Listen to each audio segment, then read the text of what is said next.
أحسن قولا ممن دعا إلى الله وعمل صالحا وقال إنني من المسلمين.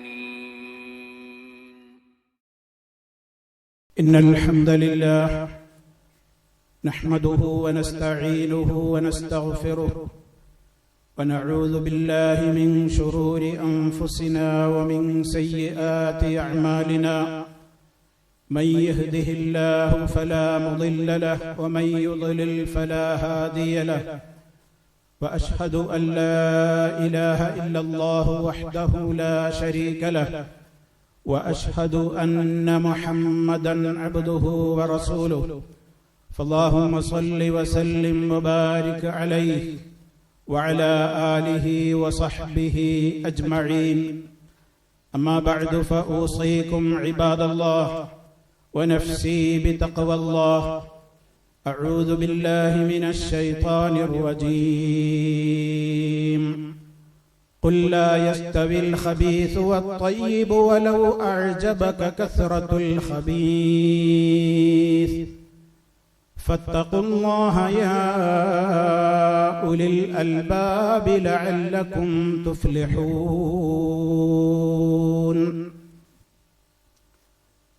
സ്നേഹമുള്ള സത്യവിശ്വാസികളെ, വിശ്വാസിനികളെ, സഹോദരി സഹോദരന്മാരെ, സുഹൃത്തുക്കളെ, അല്ലാഹു സുബ്ഹാനഹു വ തആലയുടെ വിധിവിലക്കുകളും നിയമ നിർദ്ദേശങ്ങളും ജീവിതത്തിൽ ഉടനീളം കാത്തു സൂക്ഷിച്ചുകൊണ്ട് തഖ്വയുള്ളവരായി ജീവിക്കുവാൻ പരമാവധി പരിശ്രമിക്കണേ എന്ന് എന്നെയും നിങ്ങളെ ഓരോരുത്തരെയും ഗൗരവപൂർവം ഉണർത്തുകയാണ്, ഉപദേശിക്കുകയാണ്.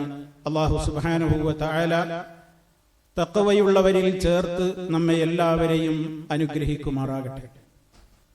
സഹോദരങ്ങളെ, മഹാനായ റസൂലുള്ളാഹി സ്വല്ലല്ലാഹു അലൈഹി വസല്ലമിന്റെ ഒരു പ്രവചനമാണ് തുടക്കത്തിൽ തന്നെ എനിക്ക് നിങ്ങളെ കേൾപ്പിക്കുവാനുള്ളത്. അവിടുന്ന് പറഞ്ഞു, യഅതി അലന്നാസി സമാനുൻ, ജനങ്ങൾക്ക് ഒരു കാലഘട്ടം വരാനിരിക്കുന്നു. അസ്വാബിറു ഫീഹിം അലാ ദീനിഹി, ആ കാലത്ത് ജീവിക്കുന്ന ആളുകളിൽ ദീൻ അനുസരിച്ച് ജീവിക്കുന്ന, ക്ഷമയോടുകൂടെ ജീവിക്കുന്ന ആളുകളുടെ അനുഭവം എപ്രകാരമായിരിക്കും? കൽ ഖാബിദി അലൽ ജംരി, തീക്കനൽ കയ്യിൽ പിടിക്കുന്നവനെ പോലെയായിരിക്കും. തീക്കട്ട കയ്യിൽ പിടിക്കുമ്പോൾ എത്രമാത്രം വിഷമത്തോടെ, വേദനയോടെ, പ്രയാസത്തോടെ, കടുത്ത പരീക്ഷണമാണത്. അതേപോലെയുള്ള ഒരവസ്ഥയോടെ അല്ലാതെ ഒരു കാലഘട്ടം വരുമ്പോൾ ആ കാലഘട്ടത്തിലെ ജനങ്ങൾക്ക് അള്ളാഹുവിന്റെ ദീനനുസരിച്ച് ജീവിക്കാൻ കഴിയാത്ത ഒരു സാഹചര്യം വരും എന്നാണ് മഹാനായ റസൂലുള്ളാഹി സ്വല്ലല്ലാഹു അലൈഹി വസല്ലമ പ്രവചിച്ചിട്ടുള്ളത്. അതിവിടെ പുലരുക തന്നെ ചെയ്യും. കാരണം നമ്മൾ ജീവിക്കുന്ന ഈ ലോകത്ത് ഫിത്നകൾ അത്രത്തോളം വ്യാപകമാവുകയാണ്. ഇവിടെ നന്മകൾക്ക് വിലയില്ല എന്ന് മാത്രമല്ല, നന്മകളൊക്കെ സമൂഹം അതിനെ കാണുന്നത് തിന്മകളായിട്ടാണ്. തിന്മകളാവട്ടെ അതിന് നന്മകളുടെ പരിവേഷമാണ് ലഭിച്ചുകൊണ്ടിരിക്കുന്നത്. സത്യം പറയുന്ന ആളുകൾ ഇവിടെ പീഡിപ്പിക്കപ്പെടുകയാണ്, പ്രയാസപ്പെടുത്തപ്പെടുകയാണ്. അസത്യത്തിന്റെ ആളുകളായ അസത്യവാദികൾ ഇവിടെ എല്ലാവരാലും ആദരിക്കപ്പെടുന്ന ഒരു ദുരവസ്ഥയും നിലനിൽക്കുകയാണ്. ഇങ്ങനെയുള്ള ഒരു കാലത്ത് ഒരു യഥാർത്ഥ വിശ്വാസിക്ക് വലിയ പ്രതിഫലമാണ് അള്ളാഹു വാഗ്ദാനം ചെയ്യുന്നത്. ഇത്രയും പ്രയാസങ്ങൾക്ക് നടുവിൽ ജീവിക്കുന്ന ഒരു വിശ്വാസിക്ക് മറ്റു കാലഘട്ടങ്ങളിലെ ആളുകളെക്കാൾ ഇവരുടെ പ്രതിഫലം അള്ളാഹു ഇരട്ടികളായി നൽകുമെന്നാണ് നബി സല്ലല്ലാഹു അലൈഹി വസല്ലമിന്റെ മറ്റൊരു ഹദീസിൽ കാണാം. ലിൽ ആമിലി ഫീഹിന്ന അജ്റു 50 റജുലൻ യഅമലൂന മിസ്ല അമലികും. അത്തരം ഫിത്നകൾ വ്യാപിക്കുന്ന ഒരു കാലഘട്ടത്തിൽ ദീൻ മുറുകെ പിടിച്ച് ജീവിക്കുന്നതിന്റെ പേരിൽ പീഡനങ്ങളും പ്രയാസങ്ങളും അനുഭവിക്കേണ്ടി വരുന്ന ഒരു കാലത്ത് ദീൻ അനുസരിച്ച് ജീവിക്കുന്ന ആ കാലഘട്ടത്തിലെ ആളുകൾക്ക് ലഭിക്കുന്ന പ്രതിഫലം അള്ളാഹുവിന്റെ റസൂല് പറയാണ്, സഹാബത്തിനോട് പറയാണ്, അജ്റു 50 റജുലൻ യഅമലൂന മിസ്ല അമലിക്കും, നിങ്ങളെപ്പോലെയുള്ള 50 ആളുകൾ ചെയ്യുന്നതിന്റെ കൂലിയായിരിക്കും അന്ന് ഒരാൾക്ക് അവരുടെ പ്രതിഫലമായിട്ട് അള്ളാഹു രേഖപ്പെടുത്തുക എന്നാണ് അവിടെ പറയുന്നത്. അഥവാ മഹാനായ നബി സല്ലല്ലാഹു അലൈഹി വസല്ലം ഇവിടെ ഗൗരവത്തോടുകൂടെ പറയുന്നത്, ദീനനുസരിച്ച് ജീവിക്കാൻ വളരെ പ്രയാസം അനുഭവപ്പെട്ടുകൊണ്ടിരിക്കുന്ന ഒരു കാലത്ത് ദീനിന്റെ നിയമങ്ങൾ പാലിച്ചുകൊണ്ട് ജീവിക്കുന്നവർക്ക് അതല്ലാത്ത പ്രയാസമില്ലാത്ത കാലഘട്ടത്തിലെ ആളുകളെക്കാൾ 50 ഇരട്ടി പ്രതിഫലമാണ് അവർക്ക് അല്ലാഹു സുബ്ഹാനഹു വ തആല നൽകുന്നത്. അപ്പൊ എത്രത്തോളം പ്രയാസമുണ്ടാകും ഒരു കാലത്ത് ദീനിന്റെ നിയമങ്ങൾ മുറുകെ പിടിക്കുന്നവർക്ക് എന്ന് ഈ വചനങ്ങളിൽ നിന്ന് നമുക്ക് കൃത്യമായി മനസ്സിലാക്കുവാൻ സാധിക്കും. പക്ഷേ എന്ന് കരുതി വിശ്വാസികൾ ആരുടെയെങ്കിലും ഭീഷണികൾക്ക് നടുവിലോ ആരുടെയെങ്കിലും പ്രകോപനങ്ങൾക്ക് മുമ്പിലോ പതറിപ്പോകാതെ അവർ ധീരമായി തന്നെ അവരുടെ നന്മകളുടെ പ്രചരണവുമായി മുന്നോട്ട് പോവുക തന്നെ ചെയ്യും. കാരണം അവർ തവക്കുലാക്കിയിട്ടുള്ളത് ഈ ലോകത്തെ ഏതെങ്കിലും ഭരണാധികാരിയിലോ മന്ത്രിയിലോ അതല്ലെങ്കിൽ അധികാര പദവിക്കാരെയോ അല്ല. അവർ തവക്കുലാക്കുന്നത് അല്ലാഹുവിനെയാണ്. അവരവരുടെ മനസ്സിനെ പഠിപ്പിക്കുന്ന ദിക്റുകൾ ലാ ഹൗല വലാ ഖുവത ഇല്ലാ ബില്ലാഹ്, അല്ലാഹുവിനെ കൊണ്ടല്ലാതെ ഒരു ശക്തിയും പവറുമില്ല എന്നാണ് അവർ ദിക്റുകളായി അവരുടെ മനസ്സുകളെ പഠിപ്പിച്ചുകൊണ്ടിരിക്കുന്നത്. ഹസ്ബുനല്ലാഹു വ നിഅമൽ വകീൽ, ഞങ്ങൾക്ക് അള്ളയുണ്ട്, അള്ള മതി, ഞങ്ങളുടെ ഏത് കാര്യവും ഏൽപ്പിക്കാൻ അവൻ എത്ര നല്ല വക്കീലാണ് എന്നാണ് അവർ ഉരുവിട്ടുകൊണ്ടിരിക്കുന്നത്. അലല്ലാഹി തവക്കൽനാ, ഞങ്ങൾ അല്ലാഹുവിന്റെ മേൽ സർവവും വരമേൽപ്പിച്ചിരിക്കുന്നു എന്നാണ് അവർ മൊഴിഞ്ഞുകൊണ്ടിരിക്കുന്നത്. اللهم لك الحمد وإليك المشتكى وأنت المستعان وبك المستغاث. അല്ലാഹുവേ, നിനക്കാണ് സർവസ്തുതിയും ഏത് സമയത്തും ഏത് സാഹചര്യത്തിലും. വഇലൈക്കൽ മുസ്തക, നിന്നോടാണ് ഞങ്ങൾക്ക് പരാതിപ്പെടാനുള്ളത്. വഅൻതൽ മുസ്തആൻ, നീ മാത്രമാണ് സഹായം തേടപ്പെടുന്നവൻ. വബിക്കൽ മുസ്തഗാസ്, നിന്നോട് മാത്രമേ ഞങ്ങൾ സഹായം തേടുന്നുള്ളൂ. ഇത് പഠിപ്പിക്കുന്ന ഒരു മനുഷ്യനെ സംബന്ധിച്ചിടത്തോളം പ്രതിസന്ധികൾക്ക് നടുവിൽ പതറാതെ പിടിച്ചു നിൽക്കുവാൻ വിശ്വാസിക്ക് ഏത് കാലഘട്ടത്തിലും അവന്റെ തവക്കുലും ഈമാനും അവന് ഏറ്റവും വലിയ പ്രേരണയായി മാറും എന്ന കാര്യത്തിൽ ഒരു സംശയവുമില്ല. വിശുദ്ധ ഖുർആൻ സൂറത്തു ത്വലാഖിലെ 2, 3, 4 ആയത്തുകളിലൂടെ അള്ളാഹു പറഞ്ഞിട്ടുള്ള ഒരു കാര്യം ഇതിനോട് നമ്മൾ ചേർത്ത് മനസ്സിലാക്കണം. വമൻ യത്തഖില്ലാഹ്, ആര് അള്ളാഹുവിനെ സൂക്ഷിച്ച് ജീവിക്കുന്നുവോ യജ്അൽ ലഹു മഖ്റജ, അള്ളാഹുവിനെ കഷ്ടപ്പെടുത്തൂല, അവൻ പ്രയാസപ്പെടൂല, അവന് ഏത് പ്രയാസങ്ങളിൽ നിന്നും ഒരു എക്സിറ്റ് അവൻ അള്ളാഹു നൽകും. വമൻ യതവക്കൽ അലല്ലാഹ്, അതേപോലെ തന്നെ അള്ളാഹുവിനെ ആര് തവക്കുലാക്കുന്നുവോ ഫഹുവ ഹസ്ബുഹു, അവൻ അള്ളാഹു മതിയായവനാണ്. വമൻ യത്തഖില്ലാഹ്, ആര് അള്ളാഹുവിനെ സൂക്ഷിച്ച് പേടിച്ച് ജീവിക്കുന്നുവോ യജ്അൽ ലഹു മിൻ അംരിഹി യുസ്റാ, അവന്റെ കാര്യത്തിൽ അള്ളാഹു അവന് ഞെരുക്കത്തിന്റെ ശേഷം പ്രയാസങ്ങൾക്ക് ശേഷം എളുപ്പത്തെ അള്ളാഹു അവന് പ്രയോജനം പ്രദാനം ചെയ്യും എന്നാണ് പരിശുദ്ധ ഖുർആൻ പഠിപ്പിക്കുന്നത്. അതുകൊണ്ട് തന്നെ സഹോദരങ്ങളെ, ഇത്തരം ഒരു കാലഘട്ടത്തിൽ ജീവിക്കുന്ന നമ്മളൊക്കെ നന്നായി പരിശ്രമിക്കേണ്ടത് എന്തിനു വേണ്ടിയാണ്? അള്ളാഹുവേ, നീ ദീനിൽ ഞങ്ങളെ ഉറപ്പിച്ചു നിർത്തണേ എന്ന പ്രാർത്ഥനക്കാണ്. മഹാനായ നബി സല്ലല്ലാഹു അലൈഹി വസല്ലമിനോട് ഒരു സഹാബി വന്നുകൊണ്ട് ചോദിച്ചു, പ്രവാചകരെ, എന്നെ വന്നു ഉപദേശിക്കൂ, എനിക്കൊരു നല്ല ഉപദേശം തരൂ. നബി സല്ലല്ലാഹു അലൈഹി വസല്ലം നൽകിയ ഉപദേശം എന്താണ്? ഖുൽ ആമൻതു ബില്ലാഹ്, ഞാൻ അല്ലാഹുവിൽ വിശ്വസിച്ചിരിക്കുന്നു എന്ന് നീ പ്രഖ്യാപിക്കുക. സുമ്മസ്തഖിം, പിന്നെ അപ്പറഞ്ഞ വാചകത്തോട് കൂറുപുലർത്തിക്കൊണ്ട് നേരെ ചൊവ്വേ വക്രതയില്ലാതെ നീ ജീവിക്കാൻ തയ്യാറാവുക. അതാണ് എനിക്ക് നിന്നോട് പറയാനുള്ളതെന്ന് നബി സല്ലല്ലാഹു അലൈഹി വസല്ലം വസിയത്ത് നൽകുകയാണ്. നേർമാർഗത്തിൽ നിന്ന് നമ്മളെ തെറ്റിക്കാൻ ഇവിടെ പലരും പരിശ്രമിച്ചുകൊണ്ടേയിരിക്കും. നമ്മൾ ഒരിക്കലും പതറാതെ നമുക്ക് മരണാനന്തരമുള്ള പരലോക വിജയമാണ് നമ്മുടെ ലക്ഷ്യം. ആ ലക്ഷ്യം മറക്കാതെ മുന്നോട്ട് പോവുകയാണ് വേണ്ടത്. സർവമേഖലകളിലും നമുക്ക് ഈ കരുതലാണ് വേണ്ടത്. വിശ്വാസരംഗത്ത് പിഴപ്പിക്കാൻ വരുന്നവരുണ്ടാകും, കർമ്മരംഗത്ത് പിഴപ്പിക്കാൻ വരുന്നവരുണ്ടാകും, സാംസ്കാരിക രംഗത്ത് നമ്മെ അധർമ്മങ്ങളുടെ, അനീതിയുടെ, അശ്ലീലതകളുടെ, അധാർമികതകളുടെ, തോന്നിവാസങ്ങളുടെ, തെമ്മാടിത്തങ്ങളുടെ ചെളിക്കുണ്ടിലേക്ക് പിടിച്ചു വലിക്കുവാനുള്ള ആളുകളുണ്ടാകും.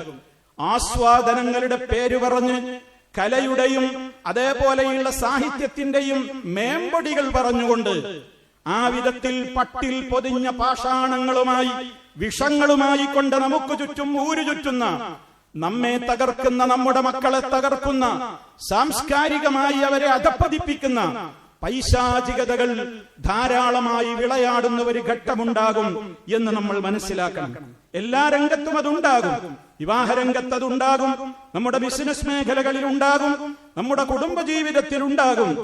എത്ര തന്നെ സ്വീകാര്യത ആഭാസങ്ങൾക്ക് ആളുകൾ കൽപ്പിച്ചാലും നമ്മളതിന് വില കൽപ്പിക്കരുത്. ഭൂരിപക്ഷം എപ്പോഴും തിന്മകളെ ഇഷ്ടപ്പെടുന്നവരായിരിക്കും. മാത്രമല്ല, തിന്മകൾക്കായിരിക്കും സമൂഹത്തിൽ മെജോറിറ്റി. അത് കണ്ടിട്ട് നിങ്ങൾ ആരും അതൊക്കെ നന്മയാണോ എന്ന് തെറ്റിദ്ധരിക്കരുത്. ഞാൻ നിങ്ങളെ തുടക്കത്തിൽ ഓതി കേൾപ്പിച്ചിട്ടുള്ള സൂക്തം അതാണ് അള്ളാഹു നമുക്ക് പഠിപ്പിച്ചു തരുന്ന സന്ദേശം. ഖുൽ, നബിയെ പറയൂ ജനങ്ങളോട്, ലാ യസ്തവിൽ ഖബീസു വത്തയ്യിബു, ചീത്തയും നല്ലതും ഒരിക്കലും സമമാവുകയില്ല. വലൗ അഅജബക കസറത്തുൽ ഖബീസ്, ചീത്തയുടെ ആധിക്യം നിന്നെ ആശ്ചര്യപ്പെടുത്തിയാലും ശരി, എവിടെ തിരിഞ്ഞു നോക്കിയാലും ചീത്തക്കാണല്ലോ മെജോറിറ്റി, ചീത്തയാണല്ലോ ഇവിടെ കൂടുതൽ. ഈ ചീത്തക്കിടയിൽ നമ്മൾ നന്മ പറഞ്ഞിട്ട് എന്ത് കാര്യം? അതാര് കേൾക്കാനാണ്? ഇപ്പോഴത്തെ കാലത്ത് അതൊക്കെ പറഞ്ഞിട്ട് ഇനി പ്രയോജനമുണ്ടോ? അതുകൊണ്ട് അതൊക്കെ ഇനി നന്മയായി തന്നെ നിലനിന്നോട്ടെ എന്ന ധാരണയല്ല നിങ്ങൾക്ക് വേണ്ടത്. ചീത്തയുടെ ആധിക്യം കണ്ട് നിങ്ങൾ അത്ഭുത പരതന്ത്രരായാലും ഒരിക്കലും ചീത്ത ചീത്ത തന്നെയായി നിലനിൽക്കും. നന്മ നന്മ തന്നെയായിട്ട് നിങ്ങൾ മനസ്സിലാക്കണം. ഫത്തഖുല്ലാഹ്, നിങ്ങൾ അല്ലാഹുവിനെ സൂക്ഷിക്കണേ. യാ ഉലിൽ അൽബാബ്, ബുദ്ധിയുള്ളവരെ, ലഅല്ലക്കും തുഫ്ലിഹൂൻ, നിങ്ങൾ വിജയികളായേക്കാം. അല്ലാഹു സുബ്ഹാനഹു വ തആല നമുക്ക് നൽകുന്ന ഓഫറാണ്. വിജയം എവിടെയാണുള്ളത്? അന്തിമമായ വിജയം എവിടെയാണുള്ളത്? താൽക്കാലിക വിജയമല്ല, അന്തിമമായ വിജയം എന്നും നന്മയുടെ കൂടെ മാത്രമേ ഉണ്ടാവുകയുള്ളൂ. തിന്മയുടെ പ്രണേതാക്കൾക്ക് താൽക്കാലികമായ വിജയവും അതേപോലെയുള്ള കാര്യങ്ങളുമൊക്കെ അവർക്ക് തോന്നിയേക്കാം. പക്ഷേ അതൊക്കെ നീറ്റിലെ കുമിളകൾക്ക് സമാനമായിരിക്കും. അല്പായുസ്സേ അതിനൊക്കെ ഉണ്ടാവുകയുള്ളൂ. നമ്മൾ ദിനേന ഉരുവിട്ടുകൊണ്ടിരിക്കുന്ന ഒരു ദിക്റുണ്ട്, റദീതു ബില്ലാഹി റബ്ബ വബിൽ ഇസ്ലാമി ദീന വബിമുഹമ്മദിൻ സല്ലല്ലാഹു അലൈഹി വസല്ലമ നബിയ്യൻ വറസൂലാ. നമ്മളൊക്കെ ദിവസവും പറയുന്ന ദിക്റാണ്. എന്താ അതിന്റെ അർത്ഥം? റദീതു ബില്ലാഹി റബ്ബ, ഞാൻ അല്ലാഹുവിനെ റബ്ബായി തൃപ്തിപ്പെട്ടിരിക്കുന്നു. വബിൽ ഇസ്ലാമി ദീന, ഇസ്ലാമിനെ ഞാൻ ദീനായി തൃപ്തിപ്പെട്ടിരിക്കുന്നു.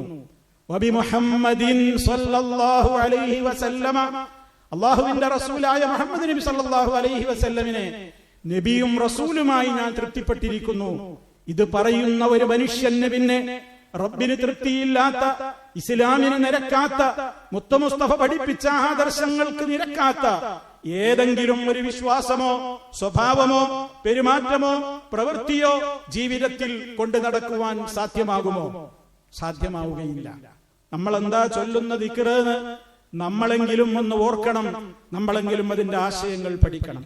നമ്മുടെ മക്കളെ വഴിതെറ്റിക്കാൻ ഒളിയ അജണ്ടകളുമായി ഇറങ്ങി തിരിച്ചവരെ നമ്മൾ കരുതിയിരിക്കുകയാണ് വേണ്ടത്. സർവ്വ സദാചാരങ്ങളുടെയും കബറിടങ്ങളായി മാറിയിരിക്കുന്നു ഇന്നത്തെ കലാലയങ്ങൾ. സർവ്വ സദാചാരങ്ങളെയും കുഴിച്ചു മൂടുന്ന ഇടങ്ങളാണ് ഇന്നത്തെ നമ്മുടെ ക്യാമ്പസുകൾ.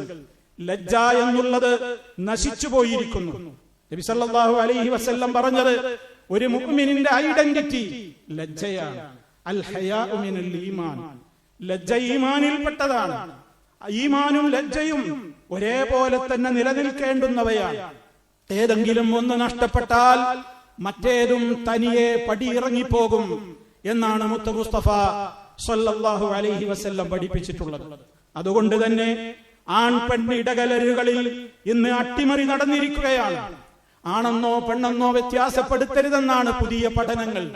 നമ്മുടെ മക്കൾ പഠിപ്പിക്കപ്പെടുന്ന കലാലയങ്ങളിൽ, അവർ പഠിക്കുന്ന പാഠപുസ്തകങ്ങളിൽ ആണും പെണ്ണുമെന്നും ഇനി വ്യത്യാസവും വേർതിരിവും കാണരുതെന്നാണ്.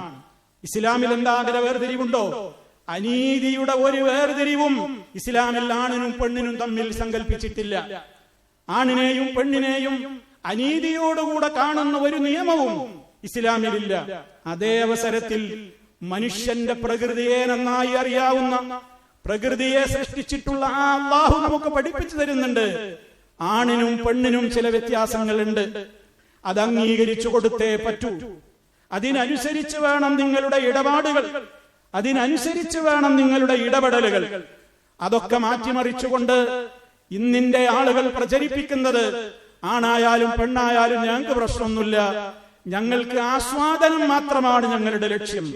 ഈ അടുത്ത കാലത്ത്, ഈ അടുത്ത ദിവസങ്ങളിൽ നമ്മുടെ കേരളത്തിലെ കലാലയങ്ങളിൽ ഒരു ഡാൻസ് കൊണ്ടുവന്നതുമായി ബന്ധപ്പെട്ടുകൊണ്ട് മീഡിയകൾ പൊരിഞ്ഞ ചർച്ചയിലാണ്. ലഹരി ഇല്ലാതെയാക്കുവാൻ വേണ്ടി കുട്ടികളെ കൊണ്ട് സൂംബ ഡാൻസ് കളിപ്പിക്കുന്ന തിരക്കിലാണ് വിദ്യാഭ്യാസ വകുപ്പ്.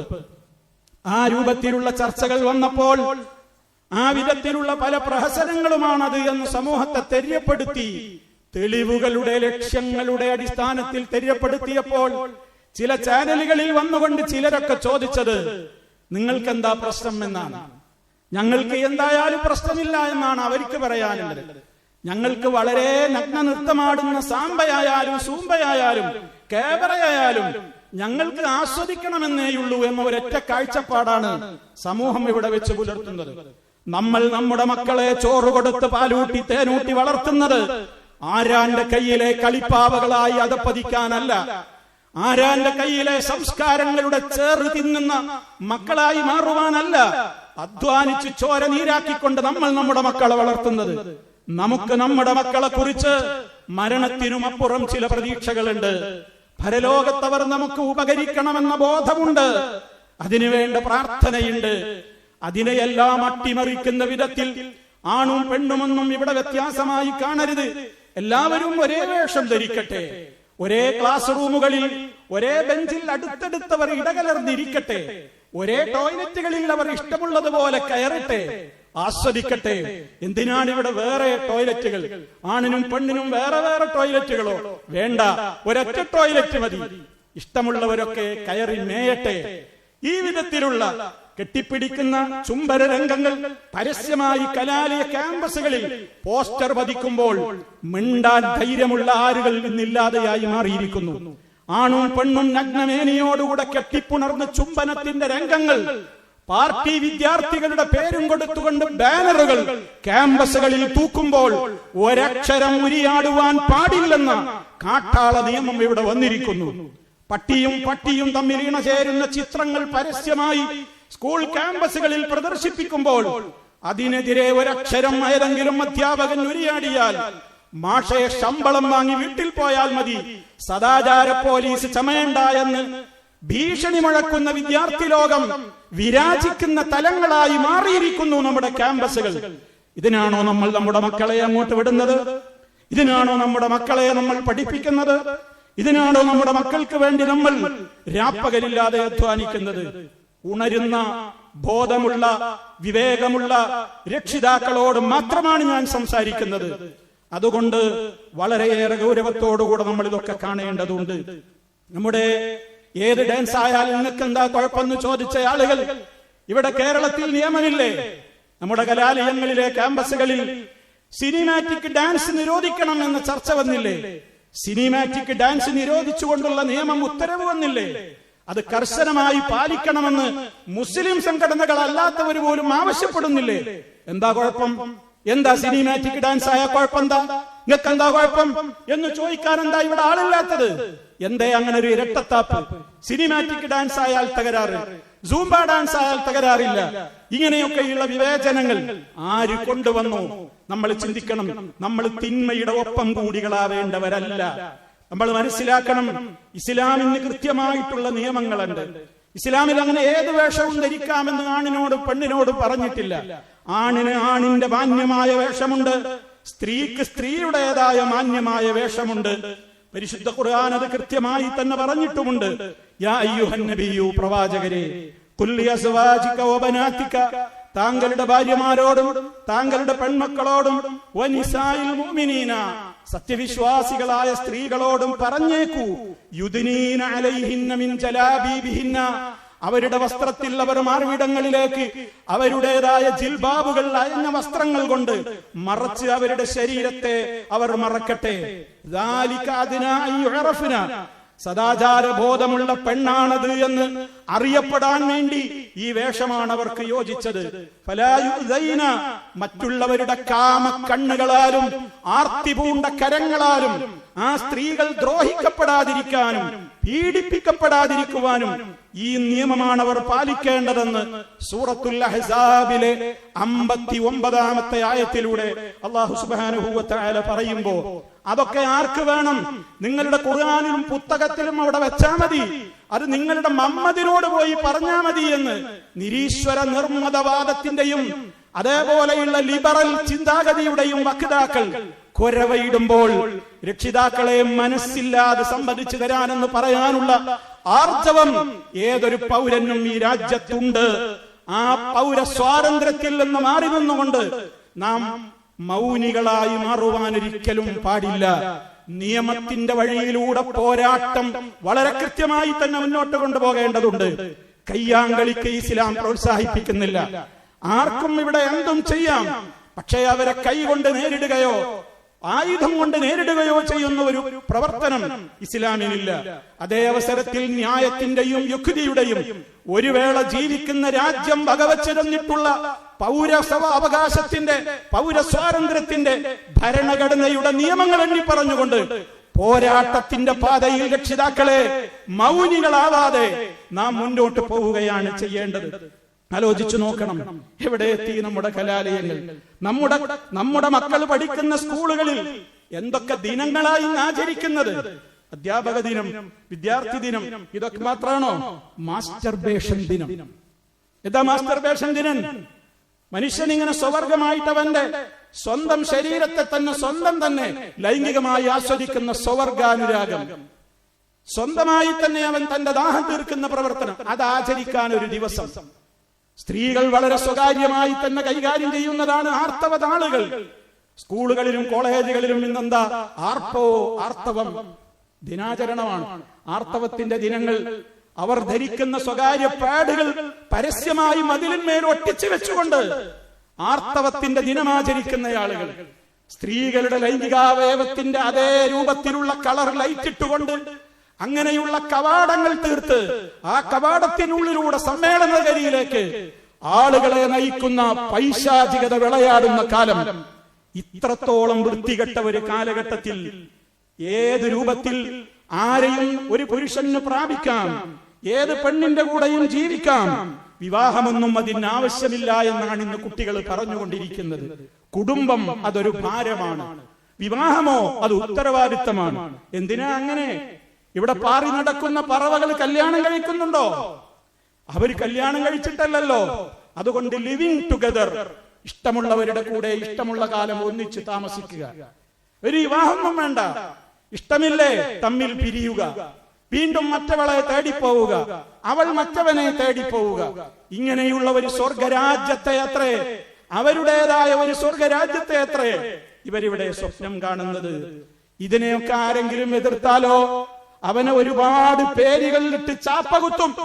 6-ാം നൂറ്റാണ്ടിൽ നിന്ന് ബസ് കിട്ടാത്തവൻ, 6-ാം നൂറ്റാണ്ടിലെ കാട്ടാള നിയമത്തിൽ നിന്ന് വണ്ടി കിട്ടാത്ത അപരിഷ്കൃതൻ, ഇതിനെയൊക്കെ എതിർക്കുന്നവർക്ക് ഇവിടെ ചാനലുകാർ കൊടുക്കുന്ന പേരാണ്. ചില ബുദ്ധിജീവി ചമയുന്ന ആളുകൾ അവർ നൽകുന്ന പേരാണ്. ചില മന്ത്രിമാര്, അവർ ഉന്നത വിദ്യാഭ്യാസ മന്ത്രിമാരാണ് പോലും, അവര് നൽകുന്ന പേരുകളാണ്. അപരിഷ്കൃതരാണ്, 6-ാം നൂറ്റാണ്ടിൽ നിന്ന് ബസ് കിട്ടാത്തവരാണ്, തീവ്രവാദികളാണ്, താലിബാനിസ്റ്റുകളാണ്, സമൂഹത്തിൽ സ്പർദ്ധ വളർത്തുന്നവരാണ്. മാത്രമല്ല ഇങ്ങനെ ഇത്തരത്തിലുള്ള തിന്മകൾക്കെതിരെ മാന്യമായി പ്രതികരിക്കുന്നവരെ കുറിച്ച് ഉന്നത വകുപ്പിലുള്ള ആളുകൾ പോലും പറഞ്ഞതെന്താണ്? ലഹരിയേക്കാൾ മാരകമായ കൊടും വിഷമാണ് ഈ തിന്മക്കെതിരിലുള്ള സംസാരക്കാർ ഇവിടെ ചീറ്റിക്കൊണ്ടിരിക്കുന്നത്. ആലോചിച്ചു നോക്കണം. ഞാൻ നിങ്ങളോട് തുടക്കത്തിൽ പറഞ്ഞില്ലേ, ഇവിടെ തിന്മകൾ നന്മകളായി വാഴ്ത്തപ്പെടുകയാണ്, നന്മകൾ തിന്മകളായി വാഴ്ത്തപ്പെടുകയാണ്. നന്മ പ്രചരിപ്പിക്കുന്നവർ പീഡിപ്പിക്കപ്പെടുകയാണ്, തിന്മ പ്രചരിപ്പിക്കുന്നവർ ഇവിടെ ആദരിക്കപ്പെടുകയാണ്. ഈ സ്വഭാവം മാറണം. നിയമപരമായി അതിശക്തമായ നിലയ്ക്ക് തന്നെ മുന്നോട്ട് പോകണം. ഭീഷണികൾക്ക് മുമ്പിൽ പതറുന്നവരല്ല വിശ്വാസികൾ. അവർ തീച്ചൂളയിൽ വളർന്നവരാണ്. ലോകത്ത് മതേതര ജനാധിപത്യം നിലനിൽക്കുന്ന ഒരു രാജ്യത്ത് ഭീഷണികൾ കൊണ്ട് ആരുടെയെങ്കിലും നാവടക്കാമെന്ന് ആരെങ്കിലും വിചാരിക്കുന്നുണ്ടെങ്കിൽ അത് മൗഢ്യമാണെന്ന് നമ്മൾ തിരിച്ചറിയണം. അന്നം മുടക്കുമെന്ന ഭീഷണികൾ, പിരിച്ചുവിടൽ ഭീഷണികൾ, എന്നിട്ടോ ഇവര് വലിയ ബുദ്ധിജീവികളുമാണ്. ലഹരിക്കെതിരെയാണ് സൂംബ ഡാൻസ് തുടങ്ങിയത്. മുട്ടിന് ബാറ് തുറന്നിട്ടിട്ടുണ്ട്. എവിടെ നോക്കിയാലും വിദേശ മദ്യമടക്കമുള്ള, സ്വരാജ്യത്തുള്ള മദ്യമടക്കമുള്ളത് ഇഷ്ടം പോലെ കിട്ടുവാൻ മുട്ടിന് ബാറുകൾ തുറന്നിട്ടിരിക്കുകയാണ്. എന്നിട്ട് ഇവിടെ പരാതിപ്പെടുകയാണെന്ത്? ഇവിടൊക്കെ ആൾക്കാർ കള്ളുടിക്കുകയാണ്, ഇവിടൊക്കെ ആൾക്കാർ ചാരായം മോന്താണ്, ഇവിടൊക്കെ ലഹരി വ്യാപിക്കുകയാണ്. പരിഹാരം എന്താ? സ്കൂൾ കുട്ടികൾ സൂംബ ഡാൻസ് കളിക്കുക. നല്ല ബുദ്ധിയാണിതൊക്കെ. വീടുകൾ മുഴുക്കെ മലർക്കെ തുറന്നിട്ടിട്ട് ഒരുത്തം പുറത്തു വയ്ക്കുകയാണ്. എന്നിട്ടോ കള്ളം വീട്ടിന്റെ ഉള്ളിൽ കയറിയിട്ട് വീട്ടിലെ സാധനങ്ങളൊക്കെ എടുത്തുകൊണ്ടുപോയി. എന്നിട്ട് വീട്ടുകാരൻ പറയണെന്ത്? എന്താ ഇനി ചെയ്യാ? കള്ളം കയറിനി എന്താ കാരണം? ഇതിനെന്താ പരിഹാരം? ഇതേപോലെ തലമുകഞ്ഞ് ആലോചിക്കുന്ന വിഡ്ഢികളുടെ ലോകത്തല്ലേ ലഹരി മാറുവാൻ വേണ്ടി ആ ലഹരിയിലേക്കുള്ള കൂട്ടിക്കൊടുപ്പായ ഇത്തരത്തിലുള്ള ഡാൻസുകളെ പ്രോത്സാഹിപ്പിക്കൽ എന്നാരെങ്കിലും പറഞ്ഞാൽ അവനെ താലിബാനിസ്റ്റെന്നോ അവനെ തീവ്രവാദി എന്നോ പറഞ്ഞതുകൊണ്ട് ഒരു പ്രയോജനവുമില്ല. ഇത് ജനാധിപത്യ രാജ്യമാണ്. ഇവിടെ ഓരോരുത്തർക്കും അവരവരുടെ വിശ്വാസങ്ങൾ പ്രചരിപ്പിക്കാനും അവരവരുടെ സംസ്കാരങ്ങൾ ഉറക്കെ പറയുവാനും പൗരസ്വാതന്ത്ര്യമുള്ള മണ്ണാണ് എന്ന് നമ്മൾ മനസ്സിലാക്കിയിരിക്കണം. അതുകൊണ്ട് തന്നെ ആർക്കും ഇവിടെ ഒന്നും മിണ്ടാൻ പാടില്ല. രാജാവ് പറഞ്ഞതാണ് കേട്ടോളണം എന്നുള്ളത്. അത് ഈ രാജ്യത്ത് നടപ്പില്ല. ഈ രാജ്യത്ത് ഇന്ന് നിലനിൽക്കുന്ന ഒരു ഭരണഘടന അൽഹംദുലില്ലാഹ് അതിന് അനുകൂലമാണ്. അള്ളാഹു അത് നിലനിർത്തി തരുമാറാകട്ടെ. അതുകൊണ്ട് തന്നെ സഹോദരങ്ങളെ, നാം വളരെ ഗൗരവത്തോടുകൂടെ ആലോചിക്കണം. അതെന്തെങ്കിലും നടന്നോട്ടെ, അവിടെ എന്തെങ്കിലും നടന്നോട്ടെ, അവിടെ എന്തെങ്കിലും ആരെങ്കിലും പറഞ്ഞോട്ടെ, ഞാൻ ഒന്നിലേക്കുമില്ലേ എന്നാ ഒന്നും അറിഞ്ഞില്ല എന്ന ഒട്ടകപ്പക്ഷിയുടെ നയമുണ്ടല്ലോ, പരലോകത്ത് രക്ഷപ്പെടുകയില്ല. നമുക്കൊക്കെ കടമകളുണ്ട്, കർത്തവ്യങ്ങളുണ്ട്. ആ കർത്തവ്യ ബോധത്തോടുകൂടെ മുന്നോട്ട് പോകണേ എന്ന് മാത്രമാണ് എനിക്ക് ഈ അവസരത്തിൽ ഓർമ്മപ്പെടുത്തുവാനുള്ളത്. അല്ലാഹു സുബ്ഹാനഹു വ തആല നന്മയുടെ വക്താക്കളായി ജീവിച്ച് മരിക്കുവാനും തിന്മക്കെതിരെ പോരാടുവാനുമുള്ള ആർജവം നമുക്കെല്ലാവർക്കും നൽകി നമ്മെ എല്ലാവരെയും അനുഗ്രഹിക്കുമാറാകട്ടെ. അപാകതകൾ പുറത്തു തരുമാറാകട്ടെ. അഖൂലു ഖൗലി ഹാദാ വഅസ്തഗ്ഫിറുല്ലാഹ ലീ വലക്കും ഫസ്തഗ്ഫിറൂഹു ഇന്നഹു ഹുവൽ ഗഫൂറുർ റഹീം. അൽഹംദുലില്ലാഹി വഹ്ദഹു വസ്സലാത്തു വസ്സലാമു അലാ മൻ ലാ നബിയ്യ ബഅദഹു വഅലാ ആലിഹി വസഹ്ബിഹി വമൻ തബിഅ ഹദിയഹു. അമ്മാ ബഅദു ഫഊസീകും ഇബാദല്ലാഹ് വനഫ്സി ബിതഖ്വല്ലാഹ്. അല്ലാഹുവിനെ സൂക്ഷിച്ച് ജീവിക്കണേ. ഒരിക്കൽ കൂടി എന്നെയും നിങ്ങൾ ഓരോരുത്തരെയും ഗൗരവപൂർവ്വം ഉണർത്തുകയാണ്. അല്ലാഹു തൗഫീഖ് പ്രദാനം ചെയ്യുമാറാകട്ടെ. നബി സല്ലല്ലാഹു അലൈഹി വസല്ലം പറഞ്ഞു, വിശ്വാസികൾക്ക് എപ്പോഴും അവരുടെ ഈമാനികമായ കൃത്യമായ നിലപാടുകൾ വേണം എന്ന്. മഹാനായ സഹാബി അബ്ദുല്ലാഹി ഇബ്നു മസ്ഊദ് റളിയല്ലാഹു അൻഹുവിലേക്ക് ചേർത്തി പറയപ്പെട്ടിട്ടുള്ള സഹീഹായ റിപ്പോർട്ടിൽ നമുക്ക് കാണാം, ലാ തകൂനു ഇമ്മാ, നിങ്ങൾ ഒപ്പം കൂടികളാവരുത്. വിശ്വാസികളോട് പറയാണ്. എന്താ ഒപ്പം കൂടികളുടെ സ്വഭാവം? യഖൂലൂന, നിങ്ങൾ പറയുന്നു, ഇന്നഹ്സനന്നാസു അഹ്സന്നാ, ജനങ്ങളൊക്കെ നന്മകൾ ചെയ്യുമ്പോ ഞാനും നന്മ ചെയ്യും. അവരൊക്കെ തിന്മയുടെ പക്ഷത്താണോ എങ്കിൽ അസഅന, ഞാനും ആ പക്ഷത്ത് നിലയുറപ്പിക്കും. അങ്ങനെ നിങ്ങൾ പറയുന്ന ആളുകളാവരുത്. വലാകിൻ വഖ്തിനൂ അൻഫുസകും, നിങ്ങൾ നിങ്ങളുടെ മനസ്സുകളെ സുദൃഢമായി നിങ്ങൾ ഒരു നിലപാടിന്റെ മേൽ ഉറപ്പിച്ചു നിർത്തണേ. എന്താണ് ആ നിലപാട്? നിങ്ങൾക്കുണ്ടാകേണ്ട നിലപാട് എന്താണ്? ഇന്നഹ്സനൂ അൻ തുഹ്സിനൂ, ജനങ്ങൾ നന്മ ചെയ്യുന്നുണ്ടോ ഞങ്ങളും സഹകരിക്കും. വൈനസാവൂ, അവർ തിന്മയിലേക്കാണോ പോകുന്നതെങ്കിൽ അല്ലാ തദ്ലിമൂ, ഞങ്ങൾ അതിന് കിട്ടില്ല, ഞങ്ങൾ തിന്മയോടൊപ്പം ചേരില്ല, ഞങ്ങൾ അക്രമത്തിന്റെ പക്ഷത്തുണ്ടാവില്ല, ഞങ്ങൾ അനീതിയുടെ പക്ഷത്തുണ്ടാവില്ല എന്ന നിലപാടാണ് നമുക്കുണ്ടാവേണ്ടത്. ആ നിലപാടുകൾ സ്വീകരിച്ചതിന്റെ പേരിൽ ഞാൻ നേരത്തെ സൂചിപ്പിച്ചതുപോലെ എന്തു തന്നെ ഭീഷണികൾ വന്നാലും പതറാതിരിക്കാനുള്ള ആർജവം നമുക്ക് പകർന്നു തരുന്ന ആശൂറയുടെ മാസത്തിലാണ് നമ്മൾ ഉള്ളത്. ആശൂറ എന്ന് പറഞ്ഞാൽ മുഹറം 10 ദിനത്തിനാണ് ആശൂറ എന്ന് പറയുന്നത്. ആശൂറ എന്ന് നമ്മൾ വ്രതം അനുഷ്ഠിക്കുന്നത് എന്തിന്റെ പേരില? മഹാനായ മൂസ നബി അലൈഹിസ്സലാം എന്ന സത്യത്തിന്റെ വാദി, നന്മയുടെ പ്രചാരകൻ, തൗഹീദിന്റെ പ്രബോധകൻ, ഫറോവ എന്ന് പറയുന്ന ഏകാധിപതിയായ ഭരണാധികാരിയുടെ തിട്ടൂരങ്ങൾക്ക് പഞ്ചപുച്ഛമടക്കി അദ്ദേഹത്തിന്റെ മുമ്പിൽ കുമ്പിട്ട് നിന്നില്ല. തിന്മക്കെതിരെ അതിശക്തമായി പ്രതികരിച്ചു എന്നതിന്റെ പേരിൽ എല്ലാവിധത്തിലുള്ള പീഡനങ്ങളും ഏറ്റുവാങ്ങിയിട്ട് ആ ഏകാധിപതിയായ ഭരണാധികാരിക്കെതിരെ പോരാടിയിട്ട് അല്ലാഹു സുബ്ഹാനഹു വ തആല അവസാനം മൂസാ നബി അലൈഹിസ്സലാം എന്ന നന്മയുടെ പ്രചാരകന്, പ്രവാചകന് ഫറോവയുടേതായ കിരാതമായ പീഡനങ്ങളിൽ നിന്ന്, അവന്റെ അനീതികളിൽ നിന്ന്, ഭീഷണികളിൽ നിന്ന് വിജയം നൽകിയ നാളിന്റെ ഓർമ്മയാണ് നമ്മൾ മുഹറം 10 നോമ്പെടുക്കുന്നത്. വെറുതെ അല്ല. ചില ആളുകൾ വിചാരിച്ചു മുഹറം 10 നോമ്പ് എന്ന് പറഞ്ഞാൽ മഹാനായ നബി സല്ലല്ലാഹു അലൈഹി വസല്ലമിന്റെ പേരക്കുട്ടി ഹുസൈൻ റളിയല്ലാഹു അൻഹു കർബലയിൽ വധിക്കപ്പെട്ടതിന്റെ ഓർമ്മ പുതുക്കാനാണ് മുഹറം 10 നോമ്പ്. ഒരിക്കലും അല്ല. നമ്മൾ നോമ്പെടുക്കുന്നത് അതിന്റെ പേരിലല്ല. ഇവിടെ ആരെങ്കിലും മരണപ്പെട്ടതിന്റെ പേരിൽ, വധിക്കപ്പെട്ടതിന്റെ പേരിൽ, എത്ര മഹാന്മാരാണെങ്കിലും അതിന്റെ പേരിൽ ഒരു ദിനാചരണമോ ദുഃഖാചരണമോ ഇസ്ലാം പഠിപ്പിച്ചിട്ടില്ല. അതേ അവസരത്തിൽ മുസ്ലിമീങ്ങൾക്ക്, വിശ്വാസികൾക്ക് ഏറെ വിജയത്തിന്റെ ചരിത്രമുള്ള മാസമാണ് മുഹറം മാസം. ആ മുഹറം മാസത്തിന്റെ ഓർമ്മയിൽ നമ്മൾ നിൽക്കുമ്പോ തിന്മക്കെതിരെ ശബ്ദിച്ചതിന്റെ പേരിൽ അള്ളാഹു നന്മയുടെ ആളുകൾക്ക് വിജയം കൊടുത്ത ചരിത്രമാണ് നമ്മുടെ മുഹറം 10 ആശൂറ എങ്കിൽ, ഏത് തിന്മകളുടെയും ഒപ്പം കൂടികളാവാൻ എന്നെ കിട്ടില്ല എന്നും, തിന്മകളെ ഞങ്ങൾ തിന്മകളായി കാണുമെന്നും, ആ തിന്മക്കെതിരെ ഞങ്ങൾക്ക് ലഭിച്ചിട്ടുള്ള ആ സ്വാതന്ത്ര്യം ഉപയോഗപ്പെടുത്തിക്കൊണ്ട് നിയമത്തിന്റെ പരിധിയിൽ ഒതുങ്ങി നിന്നുകൊണ്ട് ഞങ്ങൾ അതിനെതിരെ പ്രതികരിക്കും എന്ന തീരുമാനമെടുക്കുവാൻ ഈ ആശൂറയുടെ വ്രതാനുഷ്ഠാന നാളും നമുക്ക് കരുത്തേകണം, ഊർജമാകണം. മഹാന്മാരായ പ്രവാചകന്മാർ ആ ചരിത്രമാണ് നമുക്ക് പഠിപ്പിച്ചു തന്നിട്ടുള്ളത്. അതുകൊണ്ട് മുഹറം 9 നോമ്പെടുക്കുക, 10 നോമ്പെടുക്കുക. വലിയ പുണ്യമുണ്ട്. മുഹറം 10 നോമ്പിനെ സംബന്ധിച്ച് മുത്ത മുസ്തഫ ചോദിക്കപ്പെട്ടു. ആശൂറ നാളിലെ വ്രതത്തെ കുറിച്ച് ചോദിക്കപ്പെട്ടപ്പോൾ നബിതങ്ങൾ പറഞ്ഞു, യുകഫിറു സനതൽ മാദിയ, കഴിഞ്ഞ ഒരു വർഷത്തെ പാപങ്ങൾക്ക് പരിഹാരമാണത്.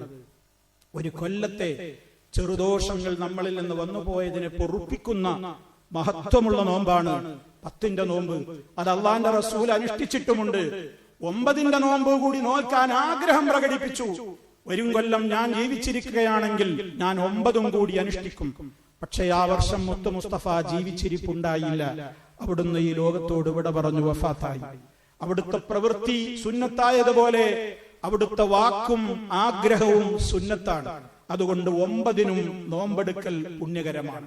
ഇത് നമ്മൾ മനസ്സിലാക്കുക. അല്ലാഹു സുബ്ഹാനഹു വ തആല ഏറെ കൃത്യമായ നിലക്കുള്ള ഈമാനികമായ ആർജവം നമുക്കെല്ലാവർക്കും നൽകുകയും പതറിപ്പോകാത്ത ഈമാനും സ്ഥിരമായി നിലനിൽക്കുന്ന ആ നിലക്കുള്ള ഇസ്ലാമികമായ ബോധവും നമുക്കും നമ്മുടെ മക്കൾക്കുമെല്ലാം അല്ലാഹു പ്രദാനം ചെയ്യുമാറാകട്ടെ. നമ്മുടെ മക്കൾ ഒരിക്കലും മറ്റുള്ളവരുടെ കയ്യിലെ കളിപ്പാവകളായി മാറാതെ, രക്ഷിതാക്കളെ, നമ്മുടെ മക്കൾ അവര് നമ്മുടെ സമ്പാദ്യങ്ങളാണ്. അതിനെ മറ്റുള്ളവർ കൊത്തിക്കൊണ്ടുപോകാൻ അനുവദിക്കരുത്.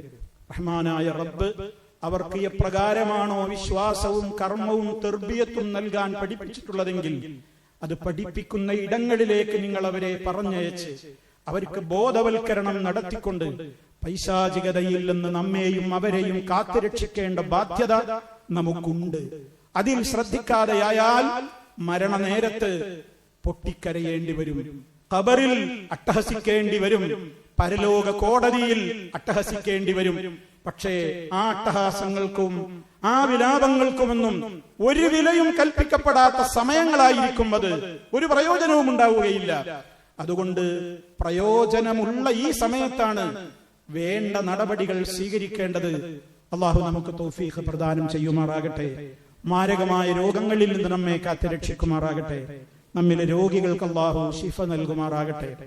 നമ്മിൽ നിന്ന് മരണപ്പെട്ടു പോയ നമ്മുടെ മാതാപിതാക്കൾ, മറ്റു ബന്ധുമിത്രാദികൾ, മറ്റെല്ലാവർക്കും അള്ളാഹു സുബ്ഹാനഹു വ തആല മഗ്ഫിറത്തും റഹ്മത്തും നൽകി അനുഗ്രഹിക്കുമാറാകട്ടെ.